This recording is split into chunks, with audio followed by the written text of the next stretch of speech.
Okay, I wanted to do a video about fuel cell vehicles because they are a competitor of electric vehicles, and they're actually, from the way I understand it, they're actually electric vehicles. See, electric vehicles just take electricity, charge batteries, and drive the vehicle.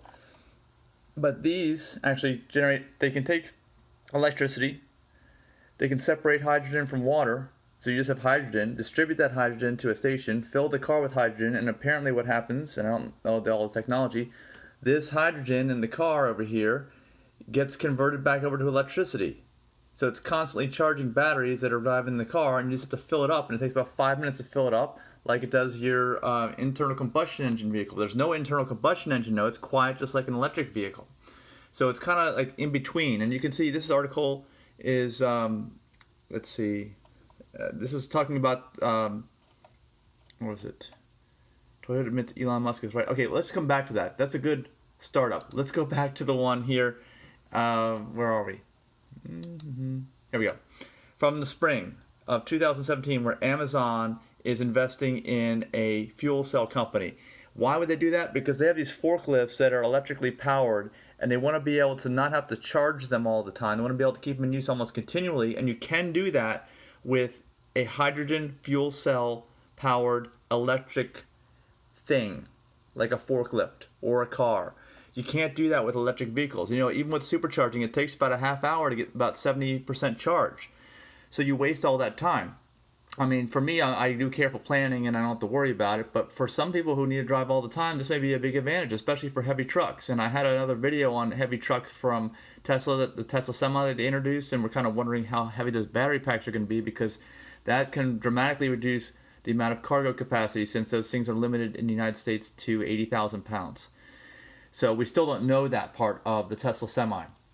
But anyway, this hydrogen fuel cell, I know Elon Musk is really against it, but he calls them fool cells. He's against it, of course, because nothing in Tesla is invested in hydrogen. They want direct plugging in of the batteries. So let's go to article number 2. Automakers are still investing for a good reason.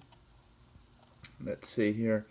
Again, they're saying that this is kind of like a in-between thing, and as you can tell, if you've been following Tesla, you know, Tesla has kind of jumped the gun on a lot of the stuff. They've kind of taken a risk and invested into technology that wasn't fully developed, and have developed it themselves, and is waiting on big revolution in batteries.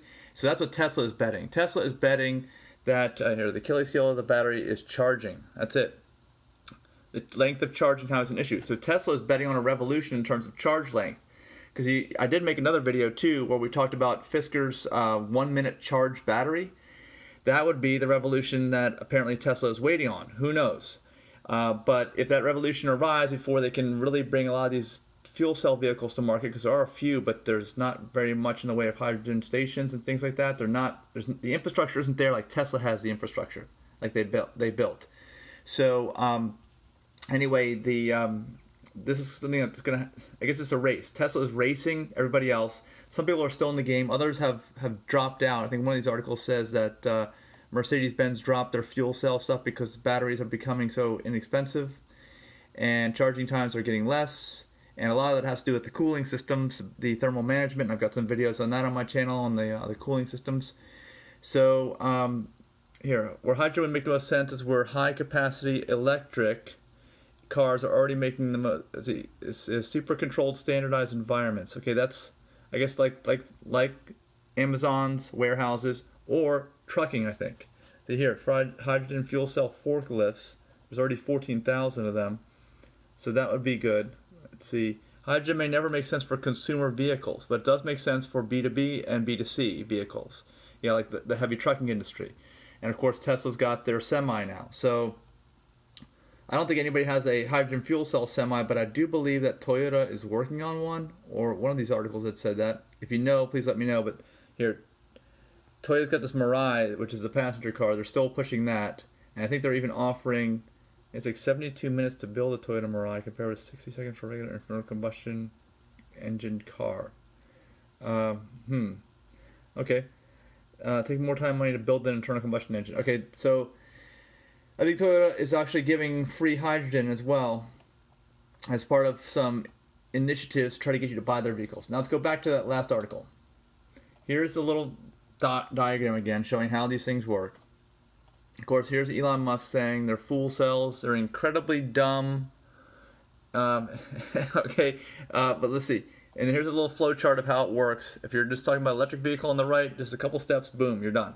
Hydrogen has all these steps, and then back to electricity at the end. Quiet electric vehicle, basically, is what it is. So, so you can refill a hydrogen car in about 5 minutes. So that's the biggest plus.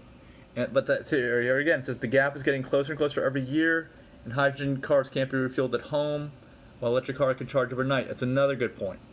So let me know what you think about all this. And here's a couple last things to think about. This says, Elon Musk is right. It's better to charge the electric car directly than by plugging it in. That's a Toyota engineer, has said that.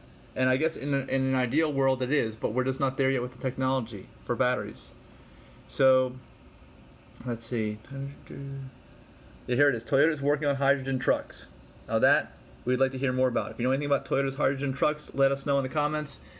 For me, I can work around the waiting as a consumer, so I'm fine with electric vehicles. And let me know what your take is on this. Where do you stand or sit or whatever in terms of electric versus hydrogen? What do you think would work better for you? And of course, taking into consideration where Tesla's going with autonomous vehicles and possible, taking their cars out the stud and not even needing to own a car in the future, it may not even matter to the individual who's not owning a car. But if you're going to own one, unless you're, I can see if you're a commercial user of it, you would want the hydrogen. That would be some advantages for you. Continual, constant use. So maybe with these electric vehicles going out the stud and not being able to charge quick enough, maybe there's still a market for hydrogen vehicles in continual use if you don't own the car and you just send your car out the stud. Think about that. That is something I just thought about, and it's possible that that's the way to go with this kind of stuff in the future. Let me know in the comments, and thanks for watching.